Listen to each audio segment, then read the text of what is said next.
spread of COVID-19, realizing its full force was approaching like a slow-moving tsunami. Waiting for the World Health Organization to declare it is what we all know it now. The P word was finally used to describe the outbreak on March 11th. We have therefore made the assessment that COVID-19 can be characterized as a pandemic. Tomorrow marks the first anniversary of the WHO's declaring COVID-19 a global pandemic.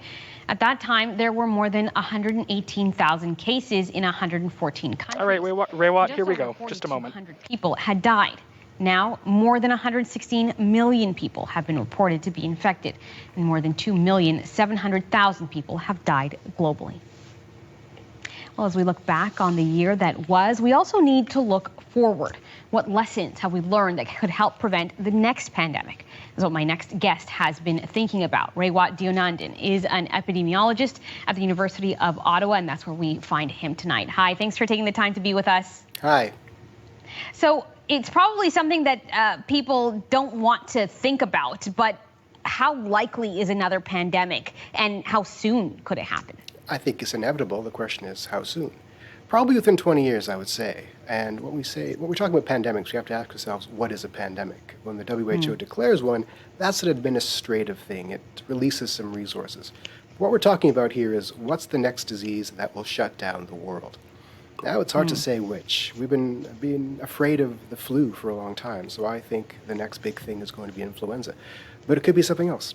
And one thing is guaranteed, it's going to be something. The question is, how big will it be and how will we respond?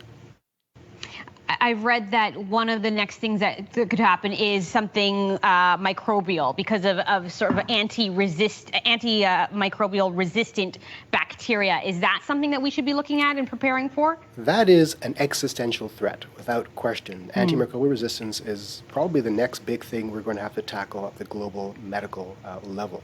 And the thing is, pandemic bacteria have been with us throughout. So, bacterial pneumonia is the way that the Spanish flu killed a lot of people. It's the way that HIV kills a lot of people. In addition, bacterial tuberculosis. So anytime there is a virus causing issues, there are bacteria causing similar issues. And with microbial resistance, we have a crisis of unparalleled proportions. I don't think it'll shut down civilization, but it makes everything more complicated. For example, getting a simple surgery becomes a life and death endeavor. What we've learned, though, over this past year is that we can marshal remarkable resources when we have to solve these Manhattan Project level endeavors. And I think that's what has to be done to focus on antimicrobial resistance. What about also the impact of climate change? I understand that that plays a role in creating new human diseases.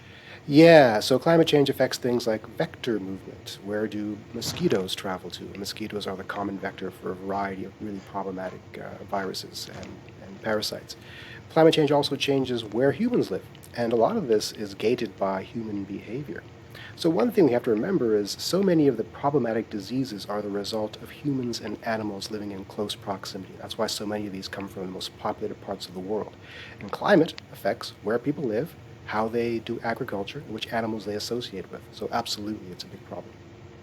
So the question becomes then, how do we, can we prevent them, or is it more about preparing ourselves for them?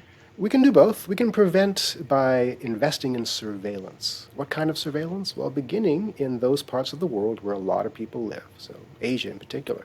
So if we can identify opportunities and early stages of viruses jumping from animals into people, for example, we can snuff that out quickly. But also surveillance locally. So do we have a good signaling technology and system for identifying when strange things happen in our hospitals? That's important. Also, we need to keep our vaccine manufacturing and development platforms alive. We learned that the hard way this year. We need manufacturing capacity around the world. Canada's well positioned for this now. We have good human resources. We have good laboratory technologies and facilities. We just need to upgrade them and expand on them. Right. And so I guess, is there anything that we did right or that we can boost and learn from this pandemic and take forward to the next one? So members of our private sector were able to predict the pandemic fairly well back in December of 2019. So we have the technology and the capacity using IT and AI to do more nuanced forecasting at the local level. So that needs to be done at the public health unit level, not just by governments. And I think increasingly we're going to rely upon 21st century technologies to help us guide our way through this. Up till now, we've been relying upon 19th century technologies, mask wearing, hiding in our houses. It's time to bring out actual new technologies and use them to our best benefit. Have we as a global community done enough to sort of share information, resources, and all of that, in this global village that we live in now? Well, there is a paper from 2007 I always cite that talks about the lessons from Sars. And there are 3 lessons. Number 1 was that animal husbandry is bad for human health. That's zoonoses, diseases jump from animals into humans. Number 2 is that those 19th century technologies work well. Number 1 is that transparency in communication is key. We've done a really bad job in communication, from public health to the people, from government to public health, etc. However, given where we are with information technology, the fact that scientists are able to communicate, having conferences via Zoom calls and video conferences, that's been extraordinarily powerful. We couldn't have done that 20 years ago. So there's good news and bad news here. And as this communication technology evolves, the opportunity for this rapid sharing of information increases. And that gives me hope that the next pandemic will be better managed through information sharing. All right, Raywat Deonandan is an epidemiologist at the University of Ottawa. Thanks so much for taking the time to chat with us tonight. Thank you very much. Still ahead on Canada Tonight.